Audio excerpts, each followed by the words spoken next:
Hello everyone, this is Brian Ka with another video. In this video, we're going to talk about another remedies question. This is from February of 2014, and this is question 6. So let's just get into it. So in this question, we have Angela who hired Mark, who was a real estate broker, to help her find a house to buy. So we have two persons.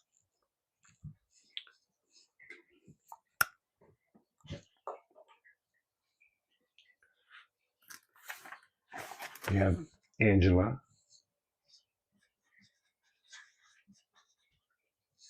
and we have Mark. But before getting into more facts, let's go over the call of the question to see what they're looking for.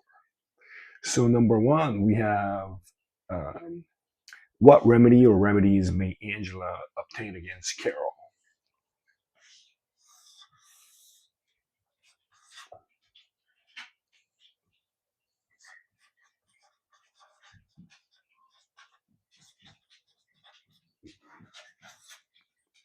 And number two is what remedies may Angela obtain against Mark?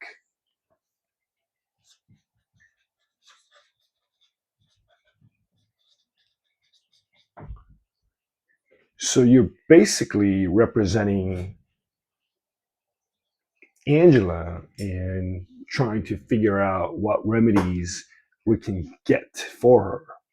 So let's go back to the facts and read further down the line. So a week later, Mark contacted Angela and told her that he had found a perfect house for her. She asked him what he knew about the house, and he said that the house had been owned for some years by Carol, who had kept it in pristine condition. So we have Angela, we have Mark, and basically she's the buyer, correct? And Mark is the broker. Now, Mark is representing as a broker uh, the name Carol.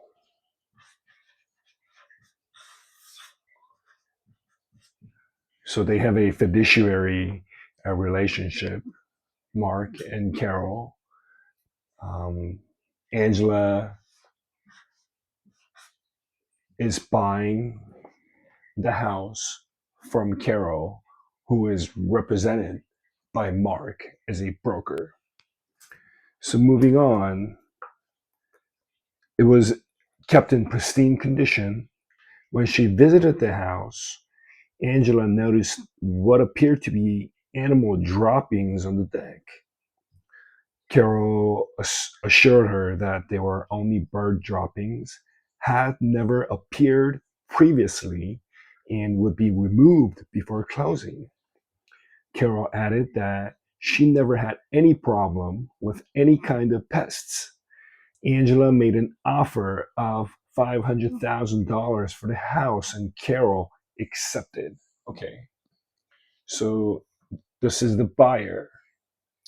That's the homeowner, right? And what was the uh, offer? Offer of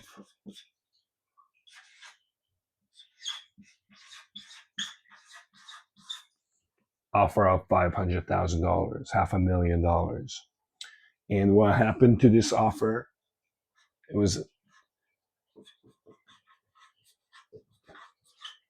It was accepted. So right away, we know that I'm sure Angela and Mark had some kind of agreement, but the main focus here is Angela and Carol got into a purchase agreement. The offer was made by Angela for $500,000, in which Carol accepted, right?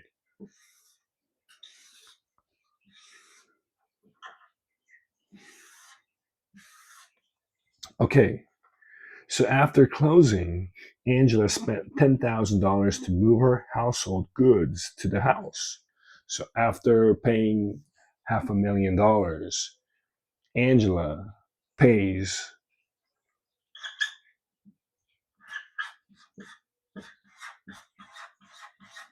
$10,000 to move, right?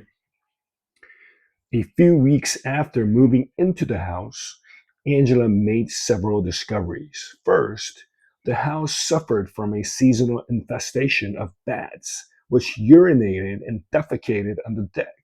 Second, Carol was in fact Mark's cousin, had owned the house for about a year, and had been desperate to sell it because of the bats. Mark was aware of all these facts. After the sale, Mark evenly split the proceeds with Carol and invested his $250,000 in stocks that are now worth $750,000. At trial, Angela had established that Mark and Carol are liable to her in tort and contract. So they're telling you that this is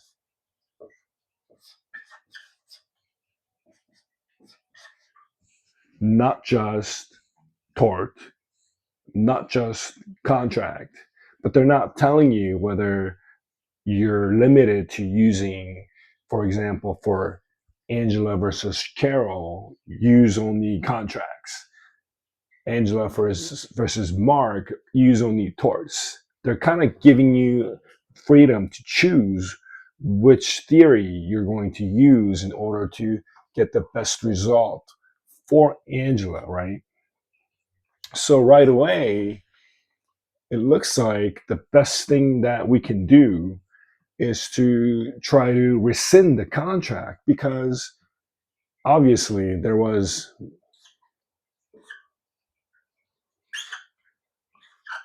this pen is getting old, but anyway,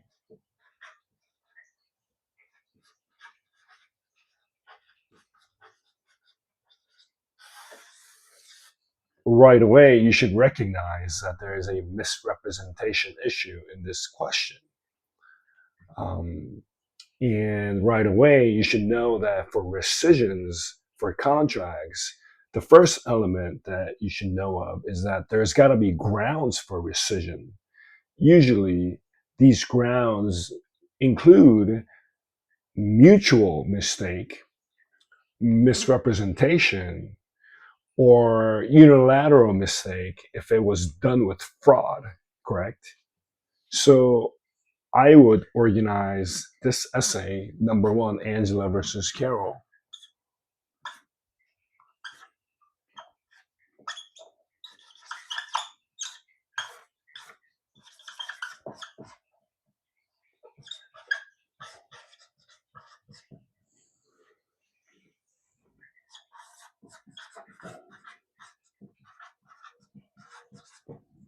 I would go right into rescission. And I just talked to you about the elements needed for a rescission, which is grounds and no defenses, right? In order to rescind a contract, you have to have grounds for rescission. And as I've just talked about, you got to have either misrepresentation, which we have in this case, mutual mistake, or unilateral mistake. So I would talk about under grounds. Let's remove here defenses.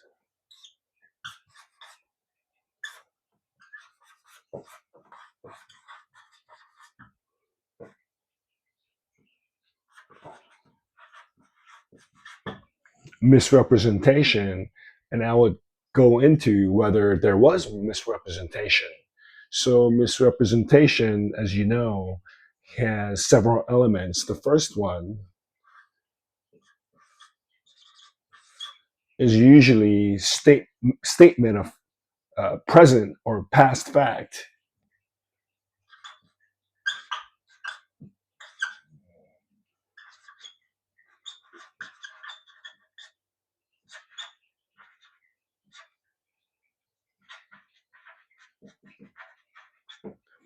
Statement of present or past fact.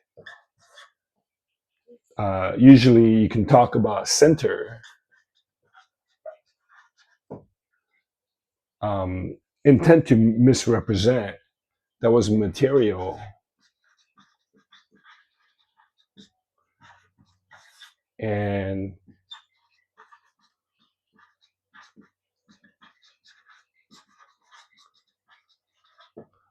there's got to be justifiable reliance, right? So, was there a statement of fact, basically a lie, that was present or past fact that was a lie, right? So here, what did Carol say? Carol said that when Angela noticed bird droppings or animal droppings, Carol told her that they were just bird droppings and never appeared previously, right? And it would be moved before closing.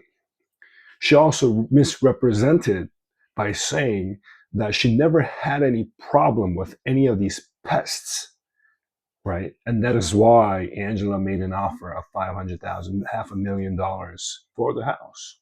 So here there was a statement of past to present fact made with center, right? Because in the second paragraph, uh, it says the house was suffering from seasonal infestation of bats, which urinated and defecated on the deck, right?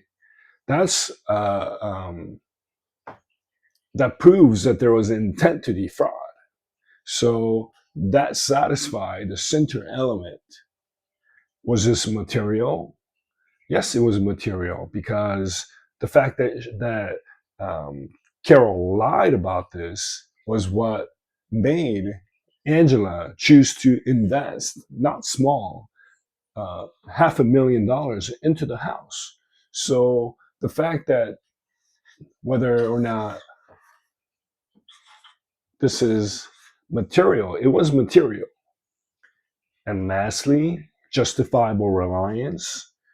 Did Angela rely on those statements of present, or in this case, present or past fact?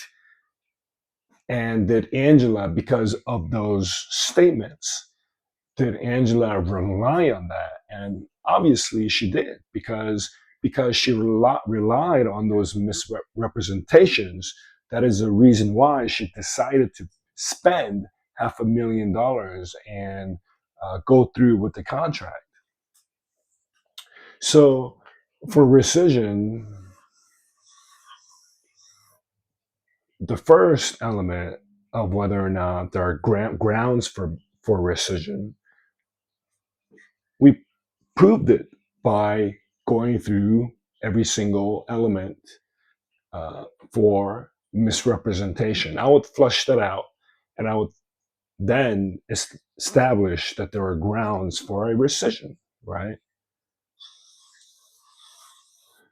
Defense, I would talk about whether there was laches or unclean hands. But here, I don't see anything that shows the facts, doesn't reveal anything about um, Angela unreasonably delaying this contract, which uh, prejudices Carol, right? Were there anything that was there anything that Angela did that was also at fault? Uh, was there anything that Angela did that was also something that was bad, which can be used as a defense by Carol? I don't really see that. So here we can establish for grounds no defenses. So I would say, I would conclude here that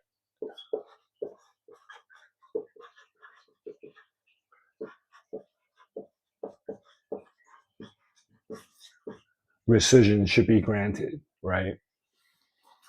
So that wasn't too bad.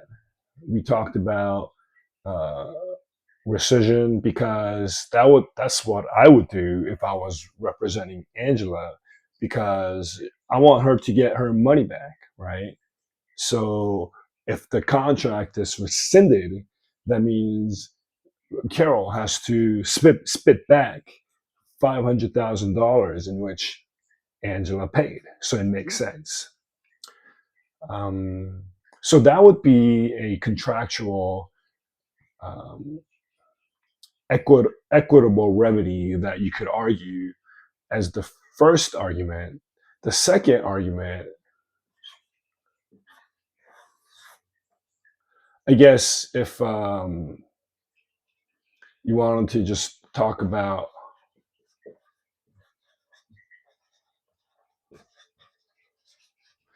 expectation damages, she was expected to receive a house worth $500,000, but if she received a house that was worth $350,000 as a result of the infestation, that means she should get the difference between.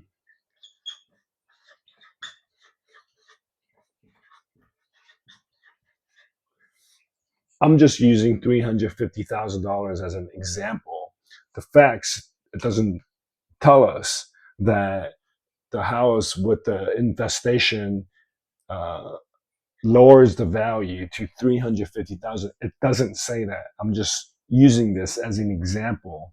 And I would write, if I were to write this essay, I would say, you know, assuming that, if there was infestation, obviously there was, if the house value was lowered to $350,000, then she should expect to get.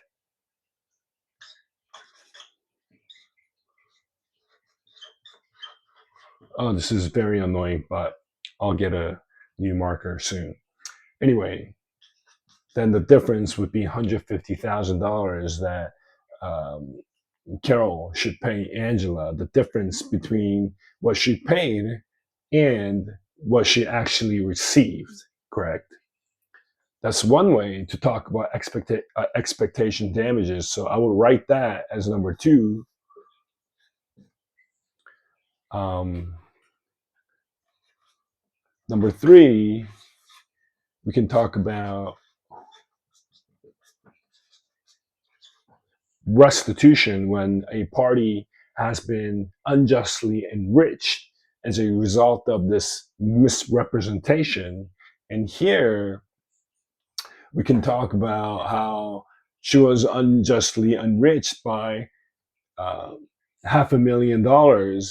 And under restitution theory, we can argue that, hey, you owe her $500,000, right? That's assuming that Angela wants to affirm the contract. If she doesn't want to affirm the contract, then I guess after we establish that Angela could establish grounds for rescission, that there are no defenses to uh, basically rescind the contract instead of affirming it, then if she decides to rescind it, then under restitution theory, she would receive $500,000 because that was the amount that in which Carol was unjustly enriched, right? Um, and I guess under either expectation or restitution, but probably restitution, we can maybe talk about uh,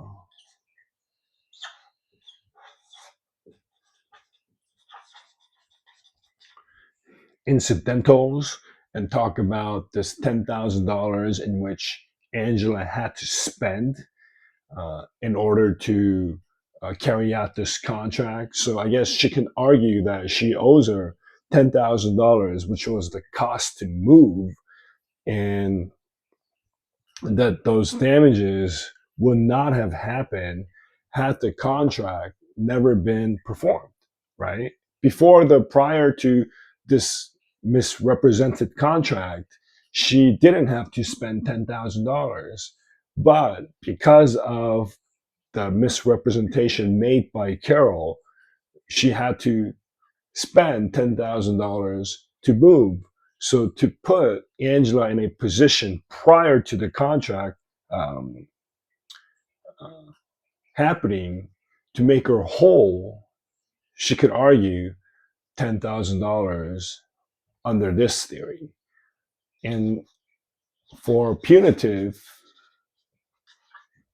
I would always say that punitive damages are not allowed under contractual theory. If this was a misrepresentation theory under torts, then she would try to argue for punitive, which has to be above negligence, um, and it has to be gross or intent to defraud, which is part of misrepresentation. So you have to, I guess, clearly state that if this was under a contractual theory, punitive damages are not allowed. But if this was under torts, then you can basically argue it. So another thing is that under restitution, we can also go into two theories: constructive trust and equitable lien, right? Constructive trust is when the court is forcing Carol to be the trustee because of unjustly enriched amount that she received, which was $500,000, and unjust enrichment. And court will allow Angela to trace that money to this amount that which she received. So tracing, I will talk about that obviously. And if there's any increase in value, if the house increased to $600,000, then Angela can argue for the entire 600,000, not the $500,000, right? Because for equitable liens, Angela cannot try to get the increase in value, but under constructive trust, she's allowed to get that. I would also talk about for equitable lien, the same elements as constructive trust, except that if the value of the house increases to, let's say, $750,000, she's not going to be able to claim that $250,000 of jump. Instead, she could only argue for what she deserved, what she paid her, which was $500,000, and if possible, $10,000, which was the cost associated with her moving to this house. So, for question Angela versus Carol, let's just go through really quickly. We had to talk about rescission. In order to talk about rescission, we had to talk about whether there was grounds for rescission, whether there was uh, adequate defenses. If there's defenses, then rescission won't happen. And we proved that through misrepresentation And we talked about these four elements under misrepresentation. Uh, and we said that there are grounds, also that there are no defenses available. So under misrepresentation theory, that the first thing that Angela can do is to rescind the contract, right? And then we got into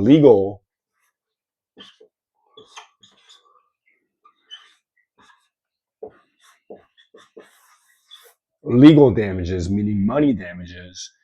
We argued that, hey, under expectation theory, uh, we can argue for $500,000 the amount that she paid minus what she actually received, and we made up this number of 350,000 because we just wanted to show the bar graders that we understand how to calculate expectation damages.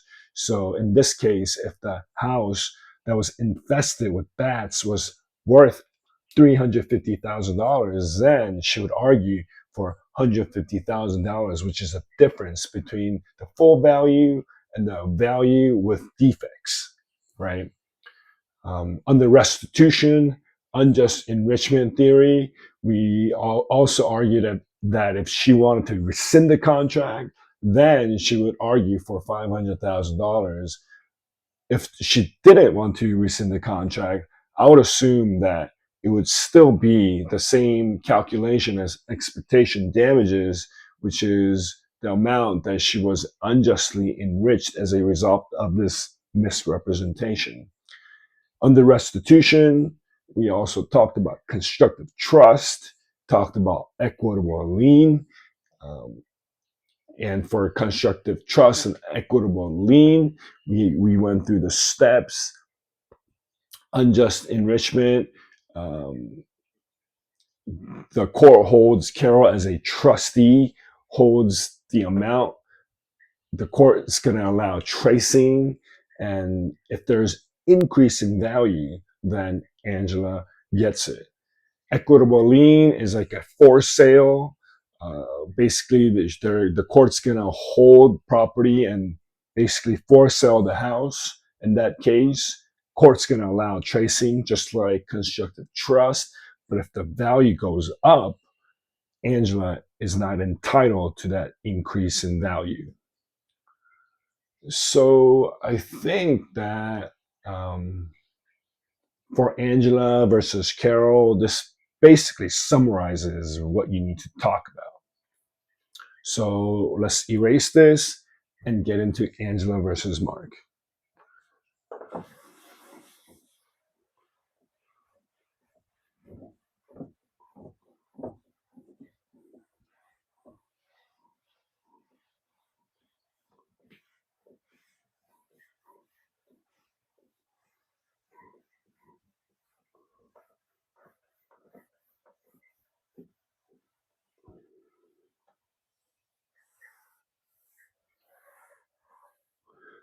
So Angela and Mark seems like it's more of a tort argument.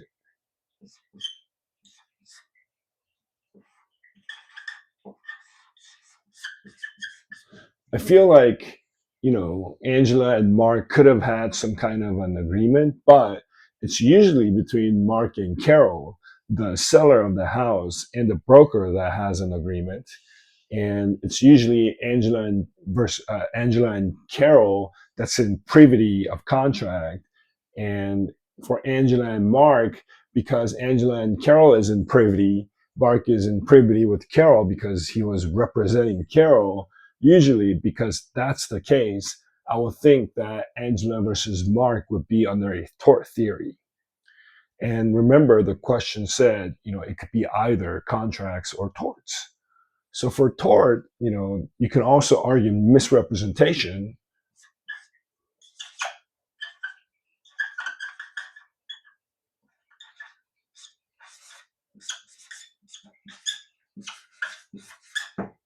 And going through the elements again, I would say see supra, meaning see the previous rule statement for that, and I would just flush it out.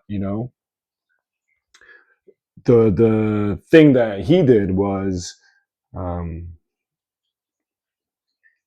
he didn't reveal that Carol was his cousin and owned the house for about a year and had been desperate to sell it because of the bats. And Mark was aware of these facts, right? So usually the caveat emptor means buyer be aware, and in that theory, usually unless the thing that they're hiding was material to the contract, it's okay to basically hide it. But because something like this bat infestation and the fact that there were cousins usually calls for um, some kind of not an agreement, but they need to be honest and basically come forth about the relationship and the basic condition of the house, right? Because this was material to the contract. So because we talked about, past to present fact, that was the first.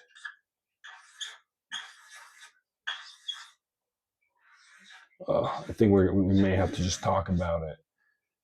Present or past fact. Center, intent to defraud. Obviously, the facts tell you that he was aware of it, but in order to make a sale, he hid these uh, material facts from Angela to sell it, right? And it was material, right? Material.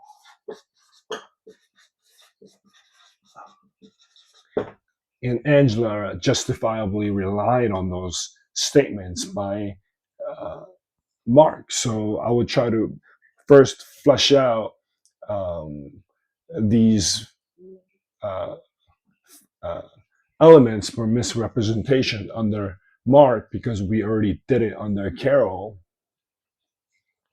And then I would get into legal damages, legal damages.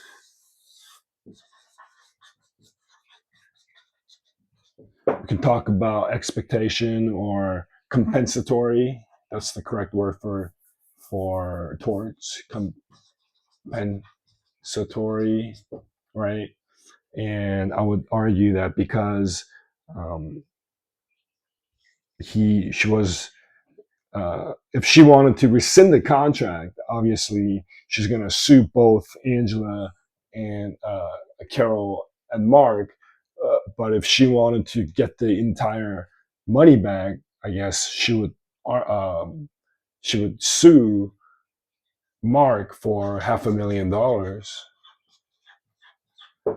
If she wanted to affirm the contract, obviously she's gonna find the price with infestation, the house with infestation, and argue for the difference. So if the house value was $350,000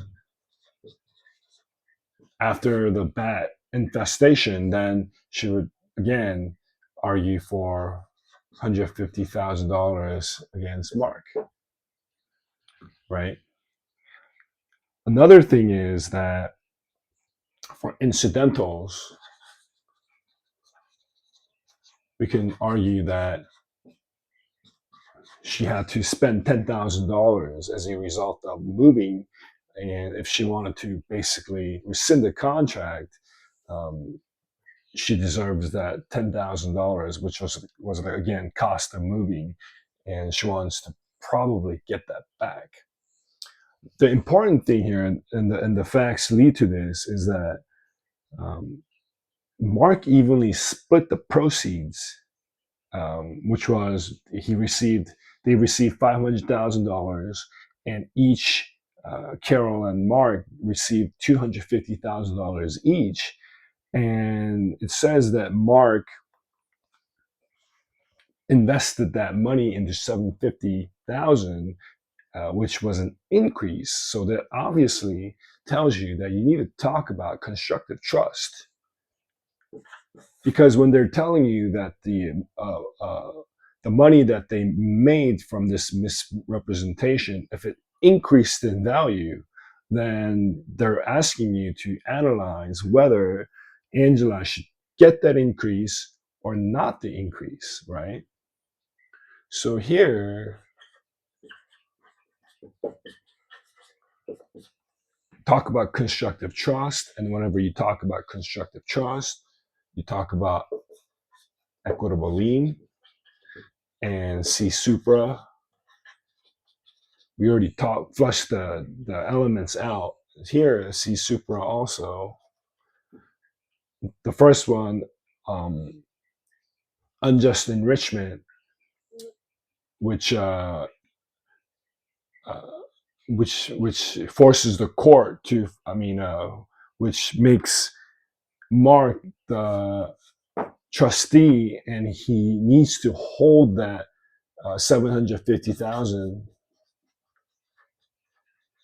he made, and because that money was an increase under constructive trust, Angela can claim that entire increase that Mark was able to get.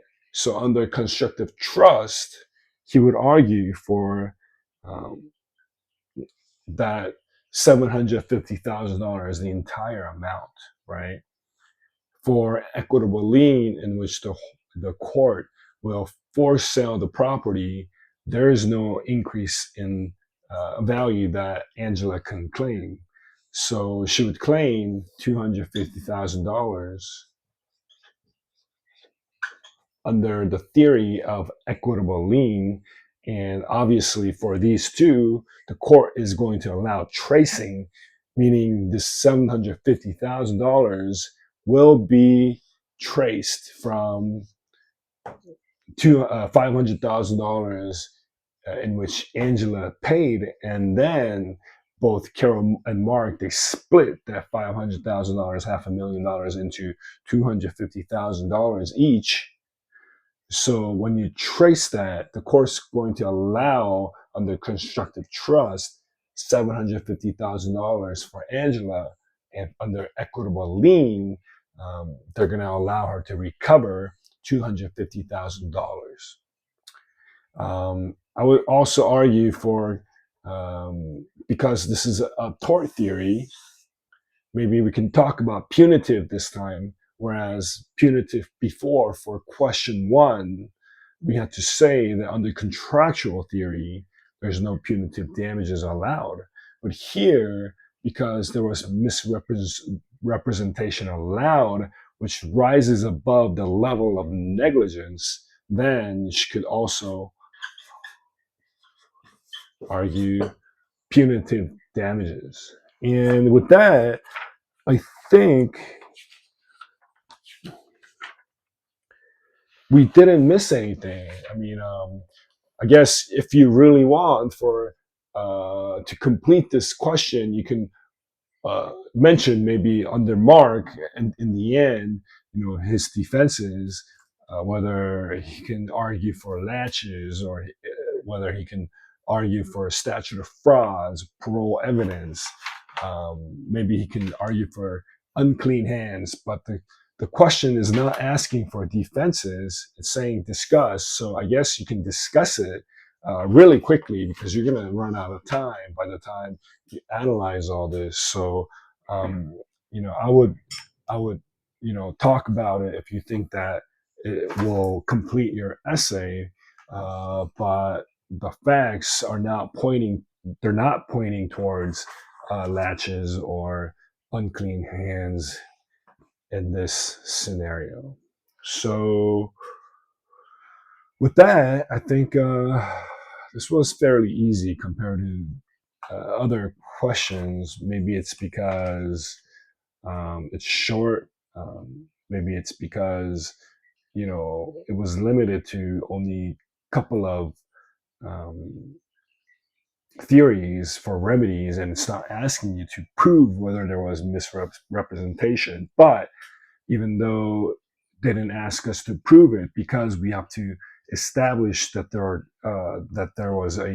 was grounds for rescission in order to prove that there's grounds for rescission, we have to establish that there was misrepresentation or mutual mistake or unilateral mistake. But here, there was no mutual or unilateral mistake. So we have to establish that there was misrepresentation. And because of that, we have to get into the elements of misrepresentation. That is why maybe this essay could have been a little bit difficult. But other than that, I would say on a scale of 1 to 10, this particular remedies essay, I would say it was like a 4. I've seen a lot of more difficult essays. But if you keep doing uh, or practicing, like for me, I think this is like my 4th time doing this, 5th time. I just keep doing it. Some people may study these essays differently. They might, I don't know, they might, look at the rule books, they look at the outline, but the person that passed uh, the bar, basically, uh, that I was watching on YouTube, I think it makes sense. I think he was saying that the only way to pass these tests is to keep doing them. And you don't have to write out the entire essay, but at least outline it. So read these essays as many times as you can, outline it as many times as you can. And I think that's the secret to passing these tests. I mean, if you have resources that you can get that, for example, like those bar prep, they have similar questions, but that are much harder. I think that may work in your favor, because if you work with these questions that are much more difficult than these bar questions, they're you know they become so easy because you've been working with harder questions. So the point is, again, is to keep doing these questions over and over again. Take some time off, do it again. Make it as your uh, second language. To learn a language, the best way is to just speak it, keep communicating. Basically, you have to practice. And I realized for these questions, just like the MBEs, the best way to do them or learn them is to just keep doing them. And if you can't write the entire thing, at least outline it. All right. And with that, I want to thank you for watching this video again, and I'll see you next time.